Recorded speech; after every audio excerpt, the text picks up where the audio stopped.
कहानी की शुरुआत में हमें एक रहस्यमयी टापू दिखाई दिया जहां अचानक कई सारे आर्मी के हेलीकॉप्टर बादलों को चीरते हुए द्वीप पर आ पहुंचे और आते ही उनका आतंक शुरू हो गया। सैनिकों ने हेलीकॉप्टरों से बम नीचे गिराने शुरू कर दिए जो तेजी से जंगल के गहरे हिस्सों में जा गिरे। जानवर डर के मारे भागने लगे, लेकिन फिर भी वे इस मुसीबत से नहीं बच सके। उन्होंने पूरे द्वीप पर बिना सोचे समझे बमबारी शुरू कर दी। लेकिन जैसे ही वे खुश हो रहे थे तभी अचानक एक बड़ा पेड़ सामने से उड़ता हुआ आ गया, जिससे दोनों सैनिक हेलीकॉप्टर के साथ वहीं ढेर हो गए। इसी दौरान दूसरे सैनिकों पर भी किसी अनजान चीज ने हमला कर दिया। मौत को सामने पाकर उन्हें एक विशाल आंख घूरती दिखी। असल में यह यहाँ का रक्षक किंग कॉन्ग था। उसने हेलीकॉप्टर को अपने हाथ में पकड़ लिया और गुस्से में अपना बड़ा मुंह खोलकर एक सैनिक को जिंदा निगल लिया। सैनिक इतने डर गए कि उनकी आंखें फटी की फटी रह गईं। उन्होंने कभी इतना बड़ा जानवर नहीं देखा था, पर हैरान होने की बजाय सैनिकों ने मेजर ब्लैक के इशारे पर कॉन्ग को घेर लिया। सैनिकों ने बिना रुके अंधाधुंध गोलियां चलाईं, लेकिन गोलियां वैसा नुकसान नहीं पहुंचा पाई जैसी उन्हें उम्मीद थी। कॉन्ग मजबूरी में हाथ उठाकर सारी गोलियां रोकता रहा, जिससे वह और भी ज्यादा गुस्से में आ गया। उसने गरजते हुए एक मुक्का हेलीकॉप्टर पर मारा और हेलीकॉप्टर तुरंत जमीन पर गिरकर तबाह हो गया। इसके बाद उसने एक और हेलीकॉप्टर को पकड़ने की कोशिश की, लेकिन हेलीकॉप्टर के घूमते पंखे ने उसके हाथ को काट दिया। दर्द के कारण कॉन्ग ने अपना हाथ पीछे खींच लिया, लेकिन पंखे के नियंत्रण से बाहर होने से हेलीकॉप्टर घूमने लगा। पायलट की पूरी कोशिश के बावजूद भी हेलीकॉप्टर जंगल की ओर गिरने लगा। कॉन्ग ने जोर से दहाड़ लगाते हुए जमीन पर गिरे हेलीकॉप्टर की ओर देखा। सैनिक अपने घायल साथियों को बचाने की कोशिश कर रहे थे, लेकिन कॉन्ग ने एक ही पैर से उन्हें कुचल डाला। जब एक हेलीकॉप्टर उसके हमले से बचकर भागने लगा, तब वह तेजी से उसी दिशा में हेलीकॉप्टर का पीछा करने दौड़ पड़ा। तभी ब्लैक मेजर ने हेलीकॉप्टरों को उसकी ओर निशाना साधकर हमला करने का ऑर्डर दिया, लेकिन तभी कॉन्ग ने एक छलांग लगाई, जिससे ब्लैक मेजर का हेलीकॉप्टर बच नहीं सका और सामने उड़ रहे एक दूसरे हेलीकॉप्टर से टकरा गया। कॉन्ग जमीन पर आ गिरा, जिससे चारों ओर धूल का गुब्बार उठ गया। टक्कर में ब्लैक मेजर का हेलीकॉप्टर बुरी तरह तबाह हो गया और तेजी से घूमता हुआ जमीन पर जा गिरा। कॉन्ग ने जमीन पर भाग रहे सैनिकों को कुचल डाला। जान बचाने के लिए वे सभी एक साथ छिप गए, लेकिन वैज्ञानिकों को डर था कि कहीं वे मुसीबत में न फंस जाएं, इसलिए वे तुरंत वहां से भाग गए। लेकिन इससे पहले कि वह सैनिक भी उनके साथ भाग पाता, कॉन्ग ने उसे और उसके पास के सामान को एक साथ हवा में उछाल दिया और बदकिस्मती से सैनिक सीधे एक और हेलीकॉप्टर से जा टकराया। सैनिक के पंखे में फंसते ही उसके शरीर के टुकड़े टुकड़े हो गए। खून से सने माहौल में हेलीकॉप्टर भी कंट्रोल से बाहर हो गया और जंगल में गिर पड़ा। लेकिन किस्मत से मेजर किसी तरह बच निकला। जब वह घबराते हुए हेलीकॉप्टर से बाहर आया तो उस हेलीकॉप्टर में फंसे उसके साथी को कॉन्ग ने एक झटके में उठा लिया और मेजर बस हैरान होकर खड़ा रह गया। कॉन्ग ने हेलीकॉप्टर उठाकर दूसरे पर दे मारा। आधा हिस्सा निशाने पर लगा, जिससे हेलीकॉप्टर से धुआं निकलने लगा और वह बेकाबू हो गया। गुस्से में कॉन्ग ने कूदकर एक और हेलीकॉप्टर तोड़ दिया और दूसरे को हाथों से पकड़ लिया। एक चक्कर घुमाकर उसने उसे भी तहस नहस कर दिया। हेलीकॉप्टर उसके हाथों में ऐसे थे जैसे कागज के बने हों। वह उन्हें चुटकियों में ही चूर चूर करता चला गया। मेजर गुस्से से उसे देख रहा था। उसे अपनी आंखों पर यकीन नहीं हो रहा था, लेकिन असल में गलती मेजर की ही थी, क्योंकि कुछ समय पहले मेजर के कहने पर ही वैज्ञानिकों की एक टीम लाखों सालों से छुपे स्कल आइलैंड की खोज के लिए आगे बढ़ रही थी। रिसर्चर्स के हिसाब से स्कल आइलैंड इसी विशाल तूफान के भीतर छिपा हुआ था। इसलिए बिना एक पल गवाए ब्लैक मेजर अपनी टीम के साथ हेलीकॉप्टर उड़ाते हुए सीधे तूफान की ओर बढ़ गया। दर्जनों हेलीकॉप्टर बिना किसी डर के सीधे तूफान के बीच में घुस गए, लेकिन वे जितना करीब जा रहे थे तूफान उतना ही भयंकर हो रहा था। जैसे ही हेलीकॉप्टर तूफान में घुसा, सामने अंधेरा छा गया, हेलीकॉप्टर का नियंत्रण खो गया और सभी उपकरण काम करना बंद कर दिए। ब्लैक मेजर ने शांति से अपने सैनिक हेलीकॉप्टरों को आगे बढ़ने को कहा। आखिरकार हेलीकॉप्टर बादलों को चीरते हुए बाहर निकले और उनके सामने का नजारा एकदम साफ हो गया। अब वे एक खुले साफ आसमान में पहुंच चुके थे। बाकी हेलीकॉप्टर भी धीरे धीरे बादलों से बाहर निकल आए और उन्होंने एक रहस्यमय द्वीप खोज निकाला। यही वह खुफिया द्वीप है जिसकी सरकार हजारों सालों से खोज कर रही थी। दूर दूर तक पहाड़ियां फैली थीं और नजारे बेहद सुंदर थे। हेलीकॉप्टर छोटे छोटे द्वीपों के बीच उड़ रहे थे और सभी इस सुंदर जगह को देखकर बेहद खुश थे। लेकिन जैसे ही एक हेलीकॉप्टर पायलट ने कुछ बम गिराए, तभी धमाकों ने पूरे द्वीप को हिलाकर रख दिया और सोया हुआ किंग कॉन्ग भी जाग गया। कॉन्ग के जबरदस्त हमले के बाद उसने सभी हेलीकॉप्टरों को गिरा दिया और फिर वह चुपचाप गायब हो गया। हेलीकॉप्टरों के अलग अलग गिरने से सैनिकों की टुकड़ी 3 हिस्सों में बिखर गई। ब्लैक मेजर ने अपने बचे खुचे सैनिकों को इकट्ठा किया और कसम खाई कि वह मारे गए भाइयों का बदला जरूर लेगा। वहीं मौत से बच निकली दूसरी टुकड़ी वैज्ञानिकों के साथ द्वीप पर चल रही थी। तभी अचानक पानी की सतह पर हलचल हुई। एक विशाल जलीय भैंस धीरे धीरे पानी से बाहर खड़ी हो गई। वह जोर जोर से सांस लेती हुई धीरे धीरे सबके पास आने लगी, लेकिन उसने डरे हुए लोगों पर हमला नहीं किया, बल्कि सबको कुछ पल देखने के बाद वह मुड़कर धीरे धीरे पानी के बीचों बीच चली गई। डर से उबर चुके सभी लोग आगे बढ़ते रहे। जल्द ही वे एक जंगल के अंदर पहुंचे, जहां पत्थरों से बनी दीवारों पर पीले रंग से अजीबोगरीब ड्राइंग की गई थी। वे सावधानी से अंदर चलते गए। कैप्टन मार्वल बस तस्वीरें खींचने में ही लगी थी। तभी अचानक उसके कैमरे में एक इंसान का चेहरा आ गया, जिससे वह डर के मारे चिल्ला पड़ी। इसके तुरंत बाद लोगों का एक ग्रुप छिपने की जगह से बाहर आ गया। उनके शरीर का रंग और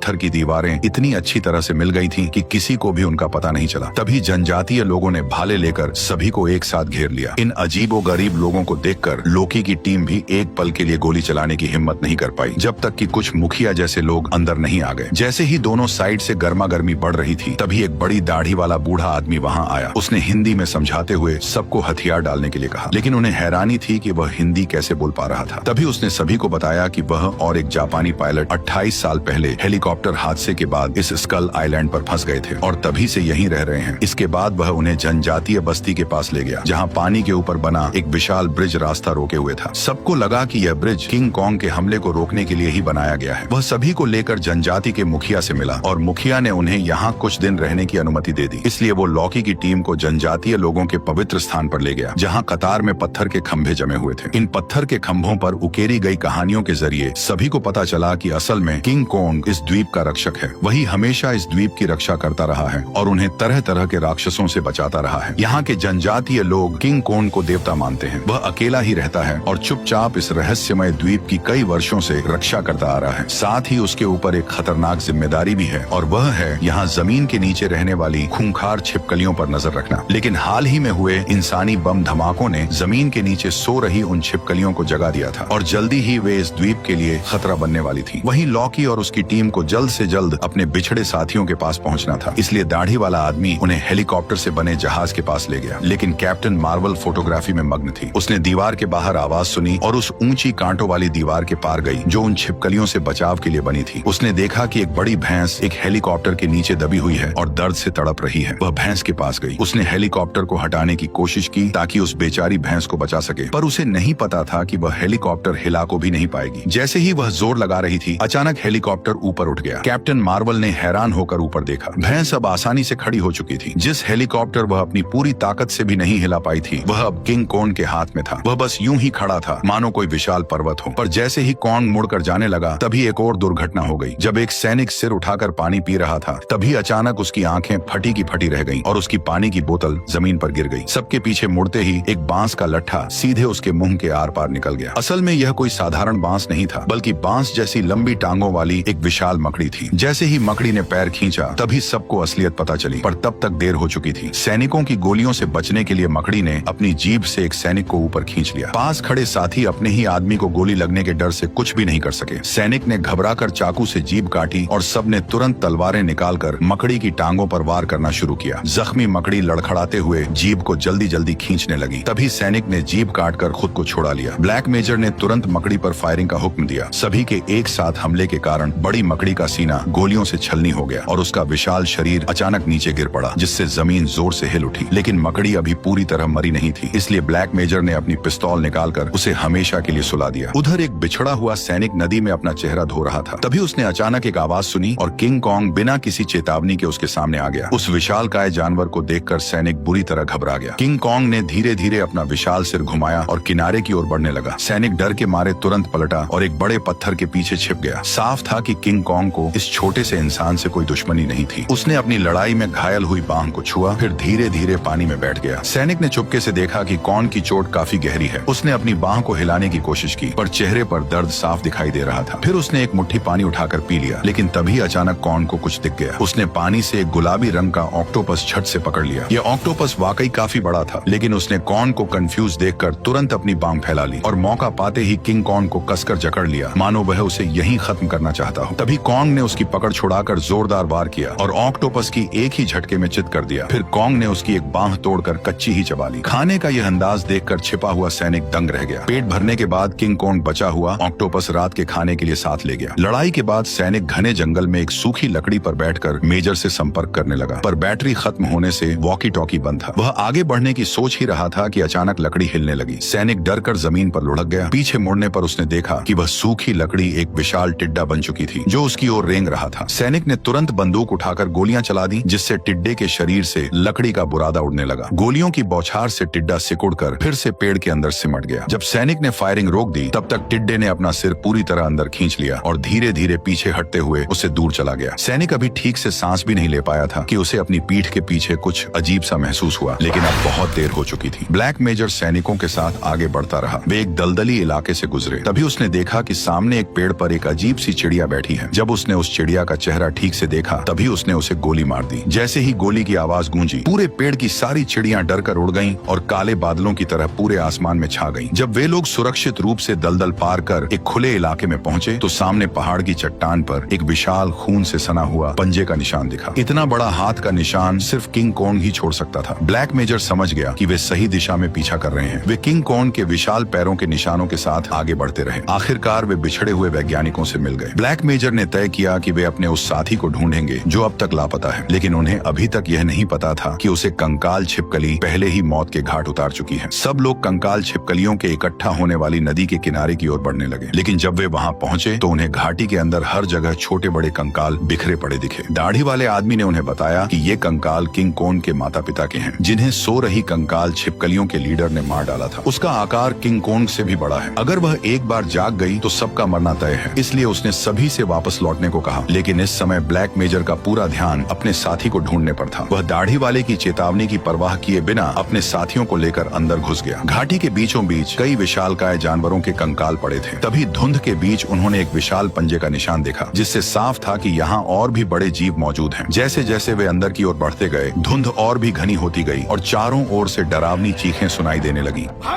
सभी लोग घबराकर भाग खड़े हुए और आसपास की विशाल हड्डियों के पीछे छिपकर कांपने लगे। तभी एक बड़ी कंकाल जैसी छिपकली धुंध से बाहर रेंगती हुई आई। वो अपनी लंबी जीभ बाहर निकालकर शिकार की तलाश करने लगी। असल में यही वह किंग कॉन्ग के आकार जितनी बड़ी छिपकली थी जो बेतहाशा कॉन्ग के पीछे लगी हुई थी। जब सभी लोग चट्टान के पीछे छिपे हुए थे, तभी उस कंकाल छिपकली ने एक ताजा इंसानी कंकाल उगल दिया। उस पर लगे नाम के टैग से पता चला कि यह वही सैनिक है जिसे वे ढूंढ रहे थे। जब सब लोग धुंध का फायदा उठाकर चुपके से छिपकली से बचकर निकलने लगे, तभी उसने इंसानी गंध पाते ही एक को अपना शिकार बना लिया। सबने कंकाल छिपकली पर फायरिंग शुरू कर दी, पर वह शिकार निगल कर भाग गई। मेजर ने मशीन गन तैनात करने का आदेश दिया और सैनिक तैयार हो गया। सब डरते हुए उसके लौटने का इंतजार करने लगे। दाढ़ी वाले ने खतरा भांपकर तुरंत तलवार उठा ली और तभी छिपकली उस पर झपट पड़ी। आदमी ने एक बार में छिपकली का पैर काट दिया, पर उसकी रफ्तार अभी भी नहीं थमी और उसने मशीन गन पकड़े सैनिक पर हमला कर दिया। सिर की टक्कर से सैनिक हवा में उड़ गया और छिपकली ने जीभ से लपेटकर उसे निगल लिया। अब उसका अगला निशाना कैप्टन मार्वल थी। घबराहट में वह तेजी से जान बचाकर भागने लगी और हड्डियों के नीचे छिप गई। तभी ब्लैक मेजर ने छिपकली पर आग उगलने का हुक्म दिया और लपटों ने उसे एक पल में घेर लिया। मौका पाते ही लड़की आखिरकार वहां से भाग निकली। जलती कंकाल छिपकली ने पूंछ झटककर एक सैनिक को दूर फेंक दिया। वह हवा में उछलकर किंग कॉन्ग की खोपड़ी से टकराया और ग्रेनेड फटते ही विस्फोट हो गया। तभी गैस का गोला फटा और जहरीली गैस फैलते ही दहशत मच गई। इतने में ही कुछ जानलेवा पक्षी भी वहां आ गए। उनके हमलों से सबकी हालत खराब हो गई, जिससे कंकाल छिपकली को उन पर हमला करने का अच्छा मौका मिल गया। लड़ाई के बीच लोकी ने फेंकी गई तलवार को पकड़कर गैस मास्क पहना और उन अजीब पक्षियों को मारकर एक फंसे हुए सैनिक को बचा लिया। दूसरी ओर वह विशाल कंकाल छिपकली अब भी अपनी ताकत का प्रदर्शन करते हुए तबाही मचा रही थी और बेबस सैनिक उसे देख रहे थे। वह तेजी से लोकी की ओर झपटी। सही वक्त पर कैप्टन मार्वल ने लाइटर जलाया और उसे कंकाल छिपकली के पैरों में फेंक दिया। धमाके से वो हवा में उछल गई। जैसे ही आग की लहरें थमी, वह छिपकली आखिरकार मारी गई। लेकिन दाढ़ी वाले ने उन्हें बताया कि बड़ी कंकाल छिपकलियां सिर्फ यही एक नहीं है, अभी और भी छिपकलियां बाकी हैं और किसी भी हालत में उन्हें आगे नहीं बढ़ना चाहिए। लेकिन ब्लैक मेजर आगे बढ़ने पर अड़ा रहा, क्योंकि उसका मकसद किंग कॉन्ग को मारना था। इसी वजह से दोनों टीमों में बहस हो गई और आखिरकार वे अलग हो गए। लोकी और कैप्टन मार्वल सबको लेकर घर लौट गए, जबकि ब्लैक मेजर अपने सैनिकों के साथ किंग कॉन्ग का शिकार करने निकल पड़ा। पर शायद किसी को मालूम नहीं था कि किंग कॉन्ग जल्द ही इस घातक साजिश में फंसने वाला था। जब दूर कहीं बिछाए गए बम फटे, तब किंग कॉन्ग का विशाल शरीर सामने दिखाई दिया। वह एक एक कदम बढ़ाते हुए इस ओर चला आया। उसे गुस्सा इस बात का था कि इंसानों ने फिर से उसका घर बर्बाद कर दिया है। ब्लैक मेजर बिना हिले डुले उसे पास आते देखता रहा। फिर पूरी ताकत से उसने अपने हाथ की मशाल झील में फेंक दी। झील की सतह तुरंत आग की लपटों से घिर गई। किंग कॉन्ग भयंकर आग के घेरे में फंस गया और जोरदार धमाके की आवाज गूंज उठी। ब्लैक मेजर बस उसे आग में तड़पते हुए देखता रहा। उसके चेहरे पर गुस्सा और खुशी दोनों थी। जब सबको लगा कि किंग कॉन्ग जलकर मर गया होगा, तभी आग के बीच से गरजते हुए किंग कॉन्ग ने हाथ घुमाकर एक सैनिक को हवा में उछाल दिया। ये देखकर दूसरा सैनिक भाग नहीं पाया और कॉन्ग के पैरों तले कुचला गया। घायल कॉन्ग ने खुद को संभालने की कोशिश की, पर वह धीरे धीरे मेजर के सामने गिर पड़ा। ब्लैक मेजर ने सैनिकों को कॉन्ग पर आखिरी हमला करने का आदेश दिया। इसी बीच लोकी और उनकी टीम वहां पहुंच गई। वे ब्लैक मेजर को किंग कॉन्ग को मारने से रोकने आए थे। ब्लैक मेजर के कुछ साथी जो किंग कॉन्ग को मारना नहीं चाहते थे, अब लोकी के साथ हो गए। तभी झील की सतह से एक तेज आवाज आई और 40 मीटर से भी लंबी एक विशाल कंकाल छिपकली प्रकट हो गई। उसने अपना शरीर मरोड़ा, सिर उठाया और जोरदार दहाड़ लगाई। सब तुरंत भागने लगे। कोई रुकने की हिम्मत नहीं कर रहा था, लेकिन ब्लैक मेजर उस जीव को घूरता रहा और बिल्कुल नहीं हिला, क्योंकि वह अब भी उस किंग कॉन्ग के बारे में सोच रहा था जिसे वह